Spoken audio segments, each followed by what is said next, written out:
Low Targ, our friends. Hey everybody, it's Jason Blaha here, and once again it's time for another Orc Mode workout, and today was max effort bench press day. But a quick reminder for those of you who watch these every day, click like down below and let's get over to the point. Max work was terrible today. I knew it was going to be. And that's okay, because it was a learning day. We were able to look at everything that has happened over the last few weeks. And for those of you who've been following, yes, I had a lot of shoulder inflammation. By doing pull-ups 3 weeks ago, I popped a tendon out of place in my shoulder. And I've been able to finally get it to stay back in place. And today I finally woke up feeling good.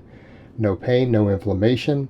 But as soon as I started warming up, I knew my delts were completely fatigued. My anterior deltoids had no strength at all, particularly the right one where I had popped that tendon over.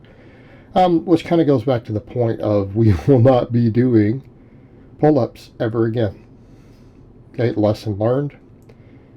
Every time I've tried to do them recently, they've caused me basically an injury. I can't do pull-ups. And I can do tons of rows and tons of deadlifts, so it's fine. But this is with a half board. This is what we came up with on the random. I missed 315. For me to miss 315, considering with a Buffalo bar 3 weeks ago, I hit an easy 352. And I'm particularly bad at board work, and I knew when I got boards on a day where things were going to be off, it's going to be rough. But the beauty of all this is I've been able to go back and look at what my weeks looked like for the entire month going into that PR.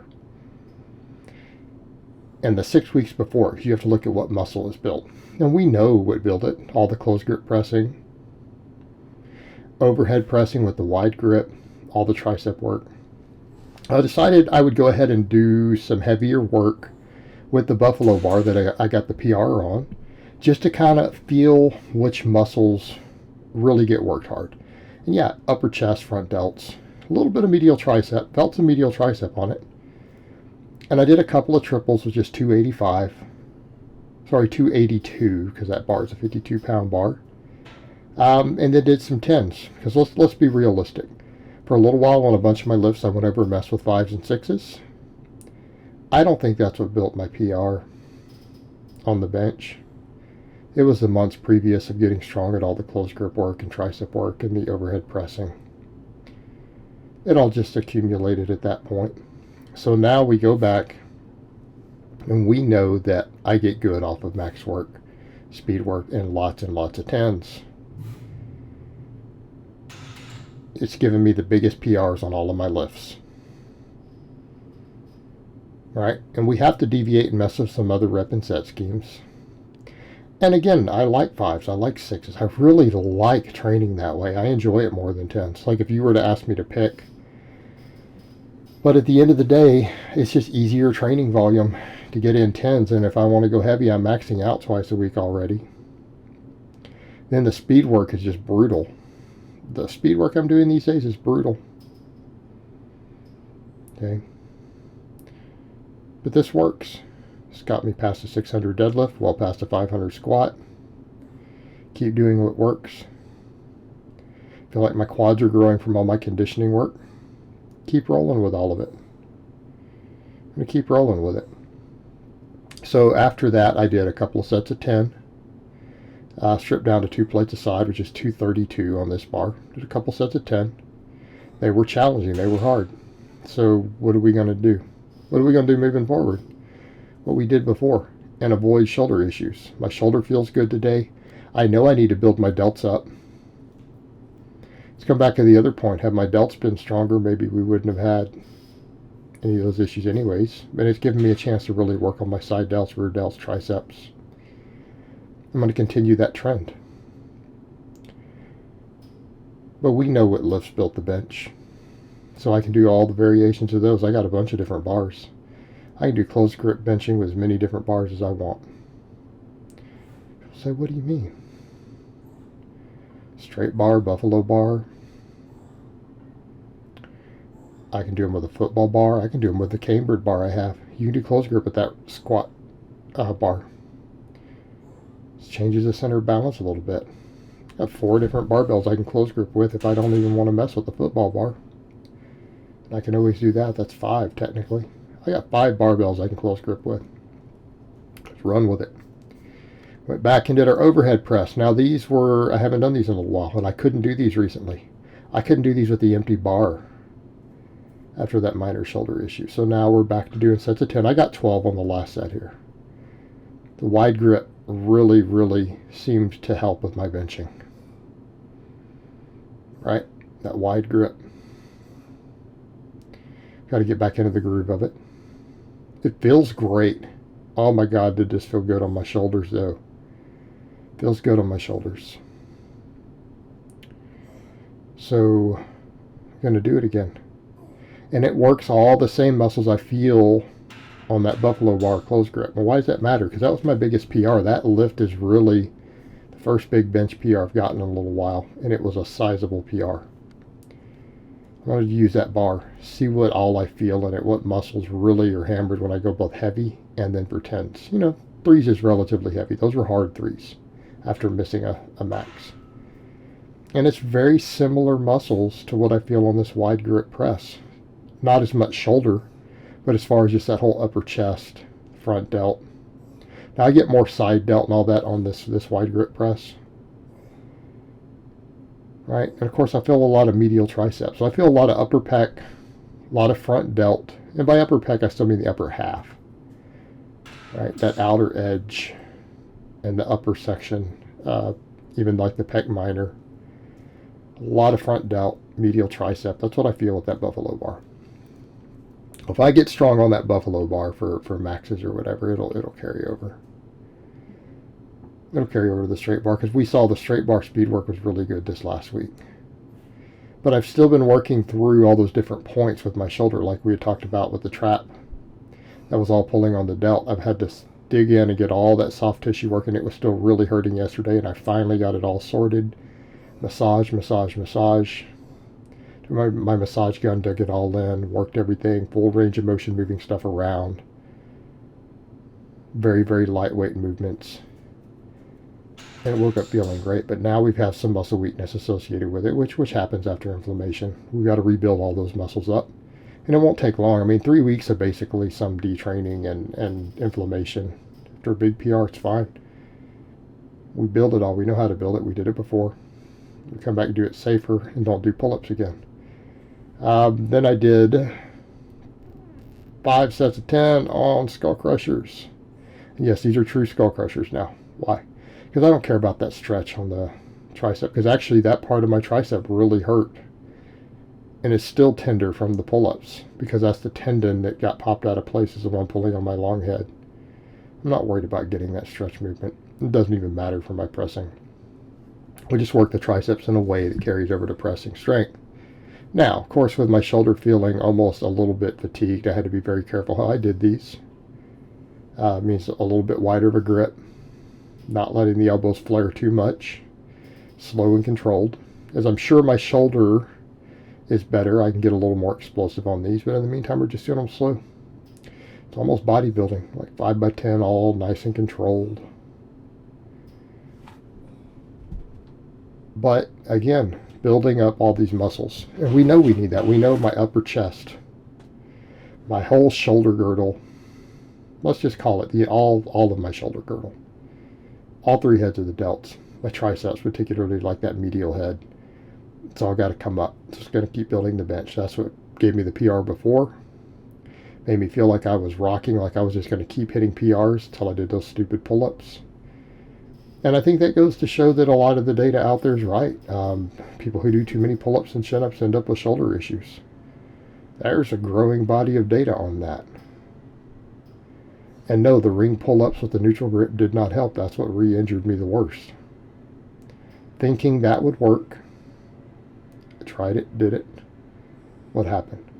Literally popped the tendon out of place. That derailed me for 3 weeks.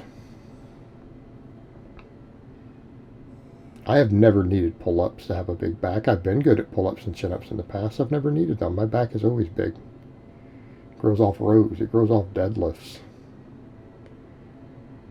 We'll keep growing that upper back. The area that we know will help with my lifts the most. I don't care if my lats grow anymore. My lats will grow no matter what I do anyways. Right, even rowing that's more specific to the upper back still grows the lats. All this training will grow the lats. Deadlifts build your lats. I dare anyone to prove otherwise. I know, point of contention. But I've noticed it to be true. And the lats are all still getting worked. So, do we care about pull-ups? No, not really. They're a great test of strength. And I think the weighted chin-up contest is a very valid test of upper body strength. There's no doubt about that. At a certain point, though, we've got to look at what exercises have to go in our own graveyard. That's really what it comes down to for me. Has been those. I don't need them. I don't even need real curls anymore. Why? They just cause tendonitis. You know, the times when I don't seem to get tendonitis is when I just do really high rep band curls. So I started doing on my off days again. High rep band curls. Why not? Besides, it has injury prevention benefits. And no, I'm not doing them on camera. People say, well, how do we know you're doing them? Well, you've seen me do sets of them on camera before. Again, it comes down to that point of people will always ask, well, if you don't do it on camera, how do we know you're doing it? Because everything I tell you that I've done off camera, I've done on camera before. I'm the only person who films all their real workouts. So yeah, I do little mini workouts and feeder workouts. Really restoration work, that's the correct term. These, because they felt a little tweaky in the shoulder last time, I decided not to go as heavy. I didn't put my feet up on the 18-inch bench. I just did them on the ground. Did 3 sets of 12 with a wide grip. Now, people say, well, these shouldn't be that hard. Yeah, I can do tons of them with a normal grip, with a normal bar, but with the axle bar and the wide grip, they're way harder. 12 is really my limit. These are challenging. Again, my back will grow just from this. Not a big deal. But I'll get the feet back elevated here shortly. Right? We need the extra grip training from this more than anything else, the extra upper back work. But again, a lot of this for me is it's the grip training component. That's one of the biggest benefits I get from the axle bar work like this in general. Just grip training, carried over to my deadlift. And lats are just not that hard to build. They aren't. I'm sorry. They really aren't. Okay, the guys who struggle with lats is because there's something very, very wrong with your training. And then I did my laterals. I used the same kettlebell this time that I got 15s with last time. I got 4 sets of 20 and quit. I managed to get 20s with it each time. Like, I'm done. Stop at 4 sets.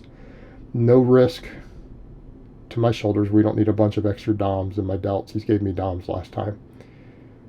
Especially getting more reps now this time per set. It's nice and controlled, 1 arm at a time. Again, I find these are very easy on my shoulders if we're slow, if we're controlled.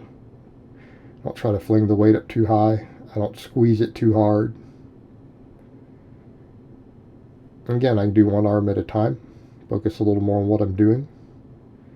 Now, people will joke and say, well, that's bodybuilding. That's not bodybuilding. It's not bodybuilding because I'm not oiled up in my panties prancing around on a stage. It's just hypertrophy work. Just putting muscle where you need it. And yes, I'm going to have certain things like shoulders to where I'll do that. Do you know why? Because at the end of the day, growth is growth. And if I need to stabilize a joint with just more growth, I don't care how I get it. We don't care about performance so much here. And it should still carry over. But I mean, I'll bring the reps down over time as I get stronger at these. Go up to heavier and heavier kettlebells. You know. But yeah, I need the extra shoulder work. So we go back to the drawing board, back to what worked to get that last PR. Looking at what derailed me, and that was pull-ups. Which we knew, that's why I bought the rings. I specifically bought the rings hoping and praying to be able to do pull-ups again. I get a major PR, and then the same day do pull-ups and wrecks my shoulders for 3 weeks straight. And it was absolutely the pull-ups. Like I could tell as I was doing them.